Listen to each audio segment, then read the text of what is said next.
I don't go out anymore. I have a baby now, so I don't go out. Some of you have babies, but you don't love them, so you're here. That's cool. No, I mostly just go out with my daughter. I went to the park with her the other day. I was at this park, and they had these no drinking signs at the park. But it doesn't say no drinking. It has a picture of like a martini glass with a line through it. Are those really the people causing the problems with the drinking in the parks? You see people at this park at 4 a.m. Hey, motherfucker!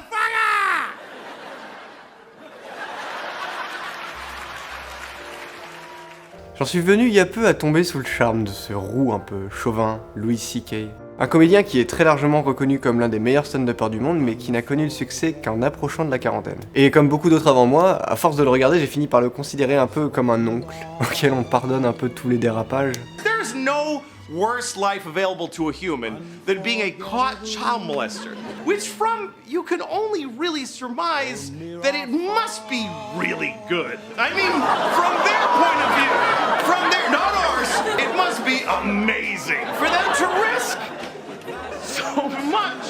Il débarque vraiment un petit pas sur la scène, assez abattu par la vie et qui vient juste déballer son sac. Il a 35 ans, il est marié, il a 2 gosses, il est pas dans la meilleure forme de sa vie clairement et il a passé 15 ans à ramer. Et sur scène, il semble nous livrer une histoire qui est si personnelle, comme s'il se libérait enfin de ses démons et qu'il nous confie un secret. We were having sex, my wife and I, a couple of weeks ago, which is amazing that we did that because we never have sex.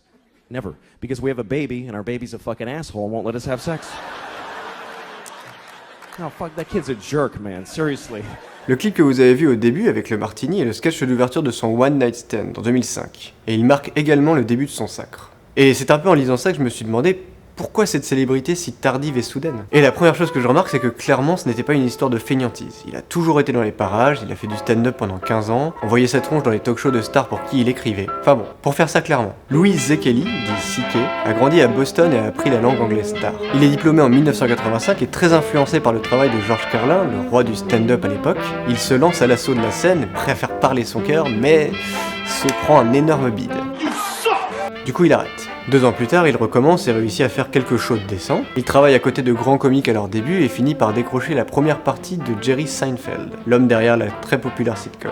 Il fait rire, il connaît du monde, ce qui lui vaut de devenir auteur pour des late night shows qui étaient déjà très populaires à l'époque. Please welcome my former boss, Louis C.K. Et il continue, il écrit et dirige 3 films, il gagne un Emmy, il continue à faire son spectacle pendant près de 15 ans à le perfectionner, mais ça prend pas. Il en devient même plutôt désespéré et pense à tout arrêter, mais un beau jour, à 37 ans, il écoute un passage radio de son idole, George Carlin, qui lui réussissait à sortir un nouveau spectacle tous les ans. And I just thought, how can he do that? And it made me literally cry that I could never do that. I was telling the same jokes for 15 years. So I'm listening and they ask him, how do you do all this material? And I'm like, eh.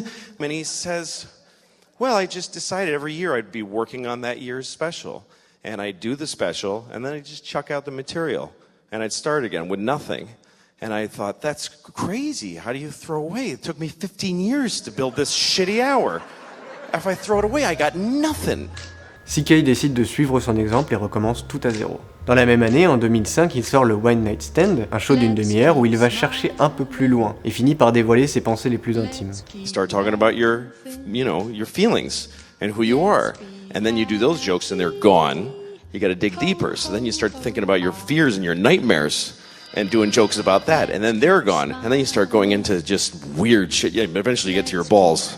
Et c'est cette ouverture et des années d'expérience qui vont propulser son travail au-dessus du lot. Ce que 15 ans de stand-up a apporté à CK, c'est un contrôle massif sur le rythme de ses blagues. Il a cette force de savoir où seront les rires dans son texte et comment leur laisser de la place. And he starts asking me about my eating habits, you know? Like there's habits, like there's a pattern. It's just chaos and awfulness. It's just a blur. I'm just shitting and eating all day. I pack my body to capacity and then blow it out my asshole. That's it. Every shit is an emergency. Does that give you some idea of my eating habits? And he's trying to get a handle on he's like, dude, look, how soon into a meal do you typically feel full and stop eating? I'm like, I don't stop eating when I'm full. The meal is over when I hate myself. That's when I stop. I guess normal people eat till they're like, oh, that's all the nutrition I require right there. I just reached it. I will cease the intake now and convert this into useful energy throughout the day. No. Every time I eat, it ends with me, why the fuck did I eat that? Après ça, il enchaîne les spectacles et revient toujours un petit peu plus intime et beaucoup plus corrosif. Un essayiste sur YouTube l'a d'ailleurs comparé à un détective moral. Et l'image me plaisait assez, celle d'un examinateur qui vient faire passer une épreuve à la liberté d'expression. Pousser encore un peu plus la question, peut-on rire de tout? Mais ces spectacles sont bien plus denses que ça, il ne fait pas que de parler de pédophiles. Moi je vous conseille d'aller voir les petits liens que je laisse en dessous, j'ai mis des extraits en VO et certains sous-titrés. Et moi je vous conseille de juste cliquer et de voir, puisqu'on est très vite pris au jeu par son humour. You gotta name your kid. That's a big deal right there. And you know what's amazing to me? You can name your kid anything you want. Isn't that incredible? There are no laws. There should be a couple of laws. None. You can literally name your kid anything. You can name your kid a name with no vowels if you want, like Singleton.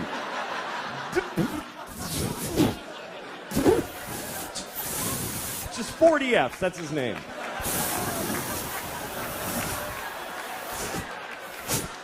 Go clean your room.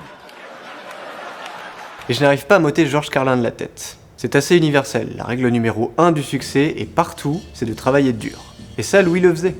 Carlin, lui, parlait littéralement de se saborder. Et ça m'a intrigué, donc je suis allé me documenter, mais je vais garder ça au chaud pour la prochaine fois. Et comme ça, vous savez ce qu'il vous reste à faire. Sur ce, messieurs, dames... Somewhere beyond the sea, somewhere waiting for me,